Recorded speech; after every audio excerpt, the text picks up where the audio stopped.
காலையில் 4:30க்கெலாம் எழுந்திரிச்சு அம்மாவோட சமையல் வேலை பண்ண தொடங்கிடுவாங்க. ஒரு 8 மணிக்கெலாம் சமையல் எல்லாமே பண்ணி முடிச்சிருவாங்க. அரைக்கீரை கடையல் ஃபஸ்ட்டு பண்ணியிருக்காங்க. வாழைத்தண்டு பொரியல் பண்ணுறதுக்கு கடாயில் கொஞ்சமாக எண்ணெய், கடுகு, உளுந்தம்பருப்பு, கடலைப்பருப்பு ஆட் பண்ணிக்கோங்க.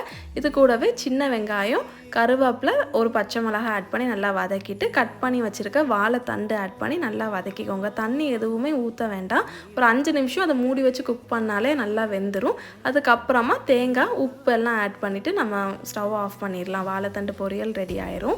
இன்னொரு சைடு தேங்காய் பால்லாம் ஊற்றி சூப்பராக முட்டை கிரேவி ரெடி பண்ணியிருந்தாங்க.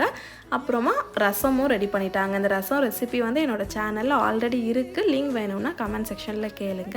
கருவாடு கொஞ்சம் இருந்துச்சு. அப்போ இந்த கருவாடை வந்து நல்லா க்ளீன் பண்ணி அதோட சதை எல்லாத்தையும் எடுத்து முள் எல்லாத்தையுமே ரிமூவ் பண்ணிவிட்டு ஒரு தொக்கு மாதிரி ரெடி பண்ணாங்க. வெங்காயம், தக்காளி, அப்புறம் மசாலாலாம் ஆட் பண்ணிவிட்டு இது கூடவே கருவாடையும் ஆட் பண்ணி பண்ண போது சூப்பரான தொக்கும் ரெடி ஆயிரும்.